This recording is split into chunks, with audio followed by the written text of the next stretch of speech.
Et merci d'être avec nous sur TV5 Monde. Place à votre grand angle. On revient sur les élections législatives en Inde avec un focus tout particulier sur l'action de Narendra Modi, grand favori à sa succession.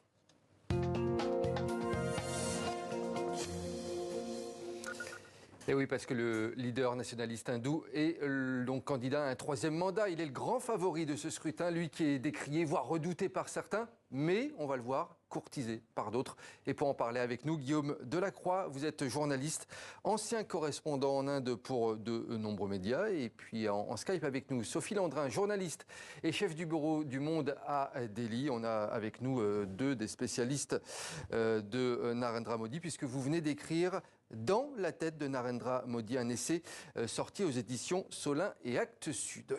Guillaume Delacroix, je voulais déjà qu'on remette un petit peu le contexte de ces élections. En quoi ce scrutin il est capital pour l'avenir du pays? On le rappelle, hein, l'Inde, géant asiatique avec 1,4 milliard d'habitants. Alors c'est effectivement déjà un scrutin XXL, on va dire, comme l'est le pays, puisque c'est le pays le plus peuplé du monde, c'est l'élection la plus grosse en termes de logistique, et puis c'est ce qu'on appelait autrefois la plus grande démocratie du monde, sauf que depuis 10 ans, ce pays est dirigé par un leader nationaliste, un leader d'extrême droite, hindou, qui est en train de modifier complètement les structures politiques du pays, qui est en train de dériver, de le faire dériver de ce qu'on reconnaît être comme une démocratie vers quelque chose d'autre, qui s'appelle aujourd'hui soit une autocratie ou une théocratie, en tout cas un régime autoritaire où le religieux a une place prépondérante, ce qui ne s'est jamais vu en fait en Inde depuis l'indépendance en 1947. On va voir ça dans un instant, mais avant cela, quel est le bilan de ces 10 années au pouvoir pour l'instant? Positif, négatif? Alors le bilan, il est assez contrasté. D'abord parce que la peur règne dans le pays. Quand on est journaliste, qu'on interroge les Indiens, on sent une peur sur tous les sujets, une peur de s'exprimer, parce que en réalité, le régime actuel qui est là depuis 10 ans, donc essaie de bafouer les libertés d'expression, les libertés de la presse, les libertés de la justice. Donc les gens n'osent plus s'exprimer. Ça, c'est un premier bilan. Sur la situation économique, puisque s'il faut prendre Narendra Modi au mot, il s'était présenté en 2014 sur le thème du développement. Il avait promis le développement de son pays. C'est un échec, puisque le chômage n'a jamais été aussi haut dans le pays. La moitié des moins de 25 ans n'ont pas de travail. Il y a 1 million de jeunes qui arrivent sur le marché du travail chaque mois et il n'y a pas d'emploi. Donc il y a 60 millions de gens qui sont retournés vivre à la campagne. Et puis il y a toujours beaucoup de problèmes d'éducation, des écarts entre les riches et les pauvres de plus en plus forts. Alors à côté, la partie positive, c'est que Narendra Modi a redonné du lustre, on va dire, à l'Inde, puisque on connaît Narendra Modi, il est très médiatisé, il organise des grands-messes, il voyage beaucoup dans le monde, et maintenant on sait qu'il est là, il redonne d'une certaine manière sa fierté à l'Inde et leur fierté aux Indiens. Et pour rebondir sur ce que vous dites, Sophie Landrin, Narendra Modi, on peut le dire, hein, il est courtisé de toutes parts, il est reçu avec les honneurs aux États-Unis, en France ou encore en Égypte. Oui, il est reçu avec tous les honneurs et en majesté partout, parce que pour les Occidentaux, c'est un partenaire important. L'Inde représente aujourd'hui une démocratie qui est positionnée géographiquement à une place stratégique, qui est une grande puissance, une puissance nucléaire.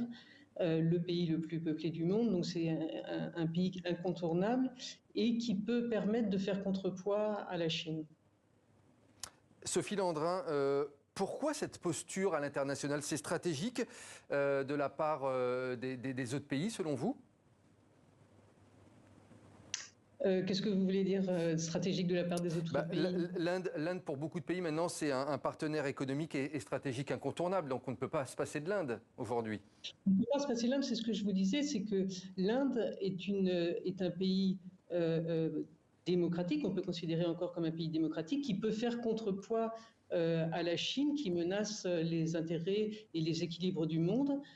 C'est aussi pour les Occidentaux un très grand marché intérieur en devenir. C'est un pays qui a besoin d'armes. La France lui a fourni des Rafales, les États-Unis fournissent des drones. La France espère vendre ses centrales nucléaires à l'Inde. Donc il y a à la fois des intérêts stratégiques, des intérêts commerciaux, des intérêts militaires. Guillaume Delacroix, on va revenir maintenant à l'image de Narendra Modi, mais au cœur de l'Inde. On l'a vu dans le reportage en première partie, on a vu certains habitants qui sont fans de leur Premier ministre. Mais vous dites dans votre livre que c'est un autocrate redoutable, narcissique et solitaire. Vous n'y avez pas de main morte dans votre livre. Narcissique, oui, parce que maintenant, quand on va en Inde, on tombe sur Modi à tous les coins de rue. C'est-à-dire, avant même de sortir de l'aéroport, il y a des portraits de Modi géants partout, dans les gares, le long des routes. Là, il a les même fait écoles. installer des cabines à selfie avec lui pour ses élections. Oui, hein, alors en janvier, d'ailleurs, sur l'argent public, donc ça a été très contesté évidemment par l'opposition, il a fait installer dans les écoles et dans les gares des silhouettes en carton-pâte à sa taille, avec sa photo en pied, et les gens viennent se faire prendre en photo, se prennent en selfie avec lui. Donc il y a un culte de la personnalité absolument dément en Inde, partout dans le pays. Ça, c'est pareil, c'est du jamais vu, c'est quelque chose de nouveau. Et puis, il y a une machine à propagande formidable parce que le pouvoir est entre les mains d'un homme. Jamais dans ce pays fédéral, le pouvoir politique a été autant concentré entre les mains d'un seul, de son leader. Et toute la communication sur la politique, sur les résultats présumés de cette politique, eh bien, c'est l'objet d'un contrôle de communication et de marketing extrêmement précis et diabolique. Il est favori des sondages. Quid de l'opposition? Il y a encore une opposition dans le pays. Alors les sondages en Inde, il faut beaucoup s'en méfier parce que il y a 1 milliard de gens qui vont voter, donc c'est difficile d'aller sonder tout le monde. Moi, je serais très très prudent sur le résultat à venir des élections. Il peut y avoir une surprise? Il peut y avoir un grain de sable peut enrayer la machine, et les derniers éditoriaux qu'on lit dans la presse indienne montrent que tout n'est pas joué. Donc moi, je serais encore très prudent. Simplement, en effet, il bénéficie d'une popularité parce que il a une politique de distribution, en fait.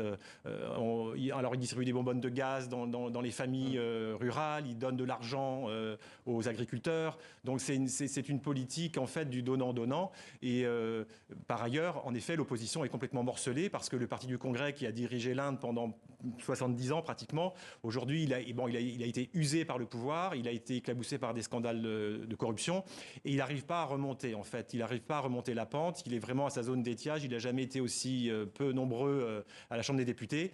Et puis, il n'a pas un leader charismatique de la taille, de la dimension Narendra Modi qui puisse lui faire vraiment concurrence. Et qui resterait populaire, comme on l'a vu effectivement tout à l'heure.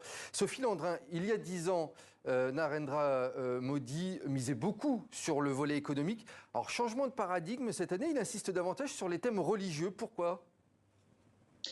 C'est un thème qui est très très ancien. En fait, Narendra Modi, il représente une famille idéologique très ancienne c'est la famille nationaliste hindoue, et il la représente. Et pour cette famille, la religion, l'hindouisme est primordial. Et d'ailleurs, le but de Narendra Modi et de sa famille politique, c'est d'instituer une Inde comme un État-nation hindou qui parlerait une langue, l'hindi, au lieu aujourd'hui de la multiplicité de langues qui a cours dans le pays. Et donc, le religieux a pris une place considérable. Narendra Modi a effacé en fait les frontières entre le politique et le religieux. Il est à la fois le chef du gouvernement, il est une sorte de grand prêtre, il est le chef religieux. Il a procédé à des multiples cérémonies religieuses qui sont tout à fait inouïes pour un État laïque. On l'a vu s'immerger complètement dans le Gange, on l'a vu complètement à plat sur le sol face à des prêtres à demi nus au Parlement. On l'a vu surtout inaugurer le fameux temple de Ram que les nationalistes hindous avaient promis depuis un siècle et que Narendra Modi leur a offert. Guillaume Delacroix, il pourrait refonder la Constitution et notamment revenir justement sur les principaux contours de la laïcité dans le pays, selon vous? Ça, c'est l'intention qu'on lui prête, parce que le slogan de son parti cette année, c'est pas on va développer le pays, on va vous donner à manger, on va vous donner des emplois, c'est on va obtenir 400 sièges à la Chambre des députés. Et 400 sièges, c'est pratiquement les 3/4 de l'hémicycle, en tout cas c'est plus que la majorité des 2/3, et ça permettrait à son parti, s'il atteignait cet objectif, de en effet réformer la Constitution. Et quand on réforme la Constitution, on sait très bien que c'est souvent avec des arrière-pensées qui ne sont pas forcément très, très claires, et c'est en l'occurrence de changer le régime politique de l'Inde. Alors peut-être aller vers un régime présidentiel qui permettrait à Narendra Modi, c'est un peu son obsession, de se maintenir au pouvoir le plus longtemps possible. Ça rappelle en ça Poutine, Xi Jinping, Erdogan, enfin tous les autocrates de ce monde. Et puis c'est aussi d'instaurer un État, comme le disait Sophie Landrin, où la religion et le politique sont complètement mêlés. C'est absolument inédit dans l'histoire de l'Inde, parce que l'Inde a été conçue comme un pays laïque, à la différence du Pakistan, dont elle a été séparée en 1947, qui était une république islamique. L'Inde, c'était un pays qui accueillait le peuple dans sa diversité, notamment dans la diversité de ses religions. Et d'ailleurs, vous pointez du doigt dans votre livre son passé politique, son ADN, expliquant qu'il reste habité par une idéologie d'extrême droite. Comment, en quelques mots, cela s'est traduit durant ces 10 dernières années ? C'est un homme d'appareil, Narendra Modi, un autodidacte. Il a été formé effectivement par cette pensée idéologique qui s'est inspirée des fascistes mussoliniens dans l'Italie des années 20. Ouais. Et ça se traduit aujourd'hui par la désignation d'un ennemi commun en Inde, le musulman, ce qui permet d'unifier les hindous derrière le parti au pouvoir et de remporter les élections. Donc le musulman est un ennemi commun assez facilement trouvé. Et d'ailleurs, aux origines du mouvement auquel appartient Modi, dans lequel il a été formé, éduqué, formaté, eh bien, on disait qu'il fallait faire avec les musulmans en Inde ce que les nazis à leur époque avaient fait avec les juifs. Donc c'est un message très clair. Et Guillaume Delacroix, ce sera le mot de la fin. Vous dites dans ce livre, l'Inde de Modi est en train de quitter le camp des démocraties, c'est-à-dire eh bien, on est devant effectivement une élection énorme qui va se dérouler sur les 6 semaines qui viennent. Mais en réalité, une démocratie, ce n'est pas uniquement des scrutins électoraux, c'est aussi un état de droit. Et depuis que Narendra Modi est au pouvoir, depuis 10 ans, eh bien, les piliers de la démocratie sont en train de s'effriter parce qu'ils sont attaqués par le pouvoir des juges, le pouvoir de l'université, tous les contre-pouvoirs, tout ce qui équilibre en fait les démocraties et qui les fait vivre, les médias bien entendu, et la moindre opposition, puisqu'on enferme maintenant les opposants en prison. Merci beaucoup Guillaume Delacroix. Merci beaucoup Sophie Landrin également depuis Delhi. Merci d'avoir été en direct avec nous dans ce 64 minutes. Je rappelle le livre que vous avez écrit donc tous les deux, Dans la tête de Narendra Modi, un livre passionnant puisqu'on va vraiment effectivement dans l'ADN du Premier ministre. On comprend mieux effectivement là où il veut amener l'Inde. C'est aux éditions Solin Actes Sud. Merci à tous les deux d'avoir été nos invités.